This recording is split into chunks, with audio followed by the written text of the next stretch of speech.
right, so today's video, we're gonna be going back with another OWCS match today, but this one is very interesting. So the reason why we chose this one is because we have a player right now on a team called Please Not Hero Man, a team that's actually been really exciting to watch because they've kind of shifted the meta in OWCS. So this Wrecking Ball, which is, I hope I can get their name right, is UYOU, who plays on 1600 DPI on 56 in-game sense. 56 in-game sensitivity. That is high. Okay, that's not even, that's astronomically high for a sensitivity. So I wanted to watch, see how they play, and kind of get an idea of just like what it's like. Like, I'm a high sense player, but like that is really high sense. So here we go. Oh, you can see it. Oh, you can see it. Holy crap.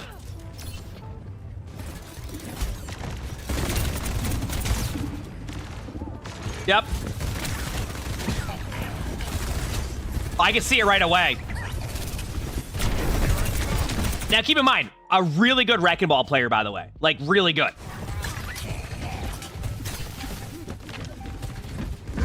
I love the play style already. Very aggressive, up in your face type of situation.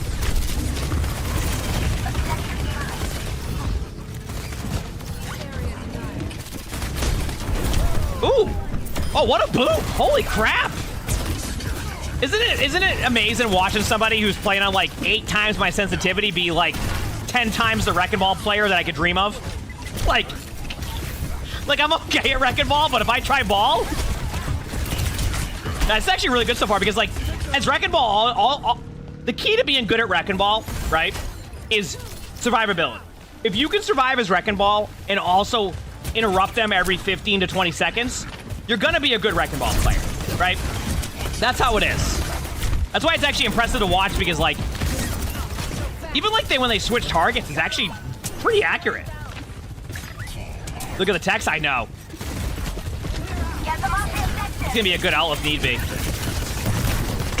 One thing that's really impressive to me is when Wrecking Ball players can hold their ultimate there. I don't know about you, chat, but I would have hit my ult there. And I don't think that's the correct play, but how do you not? Do you know what I mean? Like, that is what's always impressive to me when I watch these really good Wrecking Ball players is like, they'll have what like looks to me like a really opportune time to ult, and then they hold it. First of all, yeah, I know I would have been in spawn already. Well, let's pretend I'm not, okay? Nice TP play there too. That's a cool aspect of that, is like taking the TP out. Fido, thanks for the future friends. Thank you, appreciate it. Like, you can tell the Wrecking Ball wants to wait until the team's ready, like right now. No, even then, like I gotta give credit. This ball player is very patient. They knew that they had these ultimates, so the Wrecking Ball pretended they were gonna make the play, and they popped one ultimate to get their ult out. They got a great ult out. It was great. Also, people ask, like, why would they play in this sensitivity? And I could be wrong. A lot of it also depends, like, what desk you had growing up. Like, I'm sure there's people in the chat right now who had this when you grew up where, like, you barely had any room. Like, my first ever desk was this giant wooden desk from like the 70s or something. It was like awful, but like that's what I played on. That's all I had. I got used to hard pads because I didn't have a mouse pad either. So that made me become a high sensitivity player because I was basically just scratching my mouse against wood the whole time. It's also, ever seen the players who have the monitors really close or like their keyboard like right next to them or like tilted a certain way? It generally is because like their desk was, it's like the desk you had growing up is like, that's, you basically played with what you had and then you just got used to it. Yep. And there's the ult. So as you can see, they communicated that ultimate, which is why the timing was like that. And you look at that and you go, yeah, but like that wasn't as good as the other opportunities. Yeah, but like that allowed the team to get in. So the idea was not a solo ult play. It was about when can your team follow up on your ult, and that was the perfect play. So it was really cool to see that. You can see it kind of happening in like real time with that, right? They still might lose the team fight, but they gained the point for a little bit. So technically there's a world where they win this actually. Yep. Remember what we said about Wrecking Ball. Survivability is the #1 thing. Just enough time. Look at that. That was perfect. He says, you don't think this player sense is that wild? You play in 1600 DPI and 99% of your characters are also on 55 to 80 in-game sense? And you played Mercy on 100? No, that's still pretty high sensitivity. That's fine. You play in a very high sense. All right, they're just sitting there. Yeah, that's pretty high. No, I think, haven't we spectated Laffy? I'm more than positive I spectated Laffy. Right? Or is that like a play of the game? I have memory of that. Yeah, that was just a good Mauga ult, by the way. By the other Mauga, that was just a really good play. Yeah, it's always really cool because, like, so for people who haven't seen OWCS recently, this is the team that kind of shifted the strategy in the meta for a while. Now, obviously, I don't know how perks will affect that, but basically, this is where Wrecking Ball started to be played a lot. So this is the team that did that, is being like, holy crap, like, you can play Wrecking Ball, like, and you could run Torb and Sim, etc. So, see that gameplay loop right there of Wrecking Ball? That's me on Wrecking Ball. I go in, I fall over. That's it.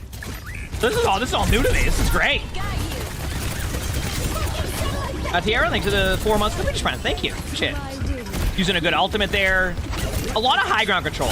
By the way, this might be helpful for some players. What is the one thing you've noticed about this Wrecking Ball player the whole time we've been watching this outside of the sensitivity, okay? But outside of their really high sensitivity. What has been like the one thing that we've seen them do consistently throughout? So, someone said it. Yeah, there we go. I saw a few people say it. You notice how they're not constantly engaging into this room? The only time they did, they got mob ulted. You notice they're always just basically controlling this part of the map. They're never trying to go in here and pile drive and make a play. They're just making sure this part of the map is controlled. And that's like the really impressive part to me when I watch this is like, sometimes as Wrecking Ball, you feel obligated that you have to go in. Because a lot of the time, like you feel like your teammates constantly like never see you. So they obviously assume you're doing nothing. So like, that's why it's cool to watch the Wrecking Ball. Just maintain this. Not trying to go in here. Not trying to like, it's not even about wanting boops. I have a feeling they're not going to roll into them the whole time, even on University.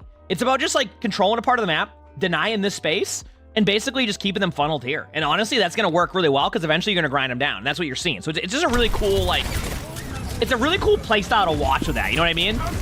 It's like even there, like no one on their team died except May, and they lost the point because like they had to just stay there.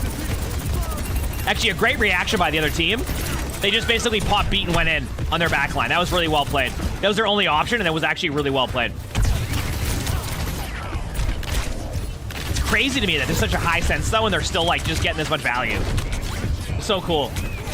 Yep. Remember what we said about Wrecking Ball? It's all about survivability, right? It's all about your survivability. Not, like, just constantly being up in their face. I mean, look at that play by Wrecking Ball. Survived the whole time, became a distraction, bought time for the team. Excellent play.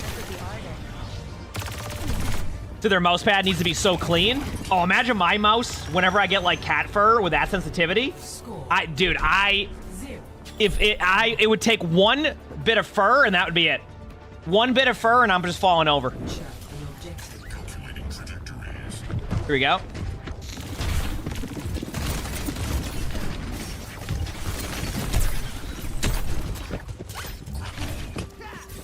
Wait for it. All right, be honest with me, chat. Who would have done that? But then this would have been your pile drive. You ready? Boop! Down there. That's where I would have got nobody, and I would have just rolled away like, oh man. You said the roll of shame? Yeah, you just roll away like, oh man. You would have made it up the wall? Fair enough. Oh no health back. See what I mean there? Like, I would have pile drive that. And I know it wouldn't have been a good idea, but I still would have pile drived it. You know what I mean? Yeah, so very impressive Wrecking Ball gameplay so far. I like how those like points been a battle. That May has been not having a good time this game. Although I gotta give credit to the other team. They've done a good job of reacting to like the pressure by the other team. It's just really hard to like. It's really hard to consistently engage these teams, which is why this comp has become like a hit. It's because like you're constantly, if you look away from the Wrecking Ball, the Wrecking Ball does that. If you pay attention to the Wrecking Ball, then you get nothing accomplished, right? So eventually you need to do what they just did, which is just basically dive the back line and trade off the ball, which is what the Wrecking Ball did. Only thanks to the 10 months for the Twitch Prime. Thank you. Appreciate it. I love this. Get a little bit pile drive damage, survive a little bit longer. Like, clean gameplay. At that point, you're just dying on point, so nothing wrong with that. 56 sensitivity on 1600 DPI. That's why we chose this VOD, because I was really curious to see how it was. And this is in pro play, by the way. Once again, by the way, do you see the patience on that ultimate? I just watching this Wrecking Ball player alone, like just in general, has taught me so much about where I can find value with Wrecking Ball ult. Like already I'm looking at that and going, you know what? I feel like I try to do too many plays as Wrecking Ball. And that's what I've learned so far. Now, granted, it's a pro level play, so rank's a little bit different where you need more playmaking, but like, the patience level's been awesome. Actually, I was gonna say that Mauga isn't gonna get beat. They ran out of the ultimate and didn't get beat. That was actually a misplay by the Mauga. Their play was to, like, remember when they beat engage the previous round? Their communication was, let's beat engage, but the Mauga was a second ahead and then didn't get beat.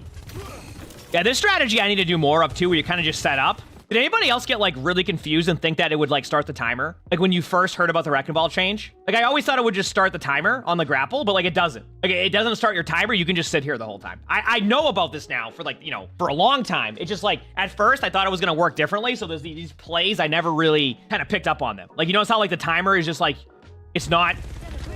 Yeah. So I hacked that up for a while, but that was just because I didn't, you know. Wrecking Ball players picked up on it, like, the first day or so. Yeah, it's right into you fireball, exactly. So if you just, like, pop your grapple up there and hold up there, you won't do anything. Yep.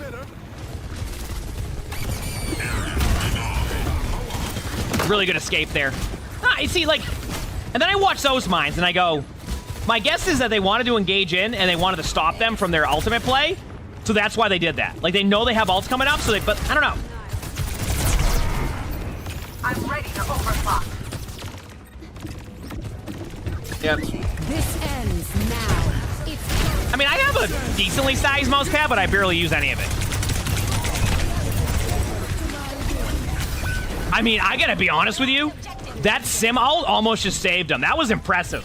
How to rank up as a tank in Overwatch, create space, learn how to feed efficiently, you'll have a good time. You gotta feed. To be as a tank, like, you're gonna have to learn how to feed, you just have to learn how to do it efficiently, and how to create space with it. If you play too safe, then you'll never create that space for your teammates. Nice shot. Like I said, for their sensitivity being so high, like, they barely must be moving this, right?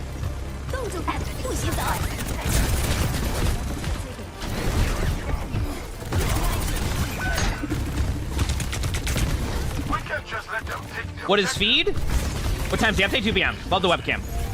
I mean, I can talk about it for a second because people ask about, like, how do you feed efficiently with that question. So it's like, if you're a tank player, and some tank players run into this issue where, like, they just stand there and wait for something to happen. That's it. Like, you're just waiting for your teammate to get a kill. The problem is that your teammates don't want that. If you're a DPS player, do you prefer when your teammates are, or when your tank is in front of you, like up here, and you have this much space? Like, see where their Sojourn is? Like, that's the space you want, right? But a lot of tanks will stand next to their Sojourn, and then your Sojourn is, like, basically stacked up on your team, and you're taking a bunch of chip damage, and you're taking a bunch... Like, when I say feeding, it's about feeding efficiently. That's why I put in, like, the feeding efficiently part, is you need to learn that at certain points, you just need to move up. And yeah, you're gonna take damage, and, like, yeah, like, your supports are gonna need to heal you, but, like, you can't just stand there and do nothing. Like, you're just basically always rolling the dice, waiting on your teammates to make a play. You just make sure that when you're in these situations, you're creating space for your teammate. Unless your comp is like a death volley comp, right? Like, unless you're playing like an actual comp that, like, but, like, you're never gonna get that to be played the correct way. So it's just, you know, space creation. Feed efficiently. Like, if this Wrecking Ball just sat here the whole time, the Wrecking Ball would do nothing, right? Now, granted, that would already be a problem in itself, but it's like the idea behind this Wrecking Ball is to get it distracted, which will create space eventually for the teammate's main, right? And then now the teammates, if we pause when this engagement happens, look where the teammates are at. Do you see? So, like, if you're the Sojourn, do you see this right here? Do you like this, like, point of view that you see? If I'm Sojourn, I'm loving this. This is great. Look at this. And that's what tanks are supposed to do. Granted, it's different for each tank and how you're going to be able to do this, but this is what you want, space creation-wise, right? When you're playing in that situation, you want that space creation, right? And that's what the Mauga's doing, too, is the Mauga is creating that space. Do you see how the team is all the way in the back? But the Mauga pushes up? That's to deny that space. See? The more space you give your DPS in between their team, unless you're running like a death ball, like Reaper style comp, the better for your DPS. And that's how you become a better tank. But, like, you need to feed efficiently to be able to get to that point. So.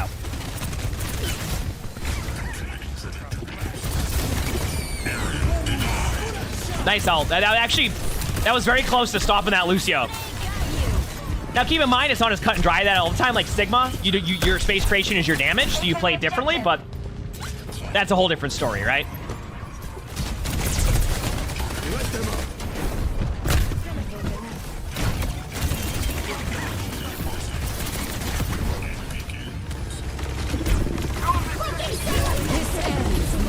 I don't think they're going to win this team fight. I was going to say...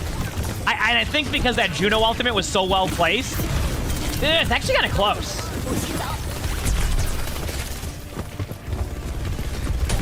The ball's done such a good job of surviving, you can give up the point now. Look at this. Remember, the best thing you can do as Wrecking Ball is just play to live. Oh, no. Well, can't do much about that one. That's basically been like the... Doesn't it feel like the #1 issue for this Wrecking Ball has been the Mauga ults? This is good. Now, you know, I'm actually really curious to see how the next round goes, because in my opinion, University is actually a really tough map for those type of situations. So I'm really curious to see how that goes in this next round.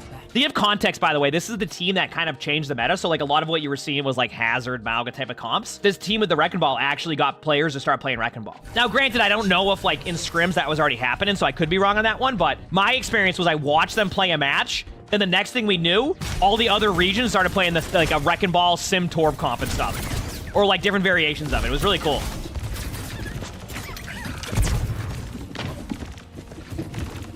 Yep.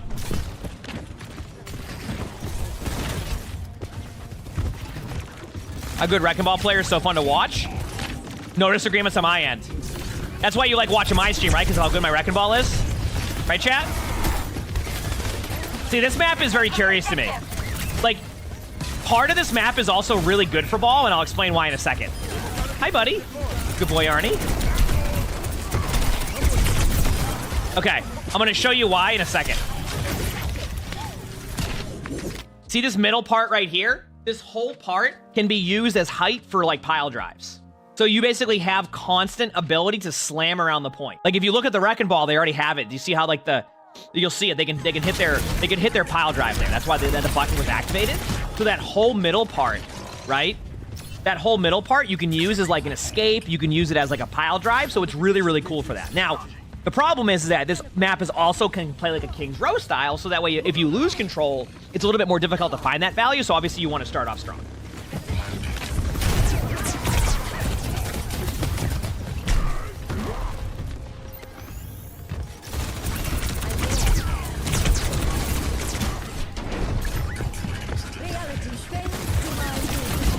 You do the thing where you didn't really settle, that's okay. I'm not too worried about it.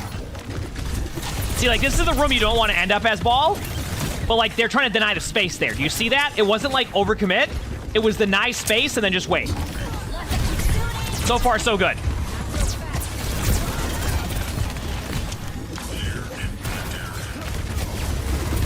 Yeah, it's so interesting watching this Wrecking Ball. Okay, is it me?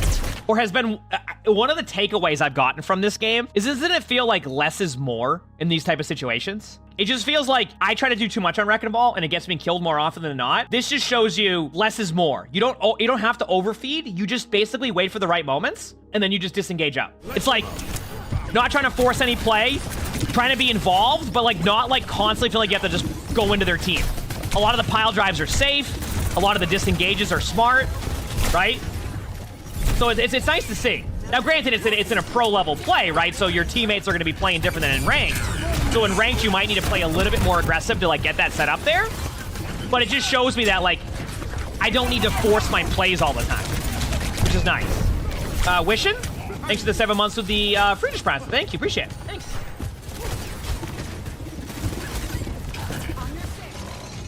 Like, you can see it. Like, playing further away. Like, remember how earlier like, the Wrecking Ball wouldn't touch this room? Well, now that the map is shifted, the Wrecking Ball's in this room the whole time. Like, it's understanding, like, where you lose your map control and then falling back to those safe spots. This is a good cover spot. Now you stay on the point and you force them down. When they come down to the point, you pile drive. Yep. Very clean gameplay.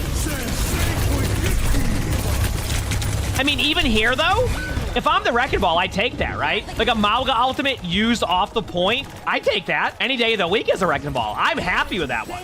Yes, this player is in OWCS. Yep. This is in OWCS Japan. Comes back in time, survives, gets the kill. Like, the only problem I can see happening here is I think they just win, right? Yeah. I mean, this was an excellent University gameplay, straight up.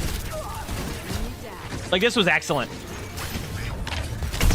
That's about as clean. That was awesome. That was fun. So yeah, I mean, what I really learned from this Wrecking Ball VOD, outside of holy crap, this player plays in a really high sensitivity and plays it very well, is just like less is more. Like, timing your engages, not forcing an ultimate, not forcing a pile drive. Just like very safe, efficient gameplay that as long as your teammates don't get picked off first, which sometimes is easier said than done, was great. So that was fun. Just to reiterate one more time, this player, 56 sensitivity on 1600 DPI. Unheard of, but was a really fun watch and a really good Wrecking Ball player. And I definitely picked up a couple things for myself just watching this ball player. So that was awesome. That was a really fun VOD to watch. So I hope you enjoyed this video. Like I said, if you want to see more OWCS stuff, OBS Sojourn, she has like a whole list of stuff that she constantly updates. Really great.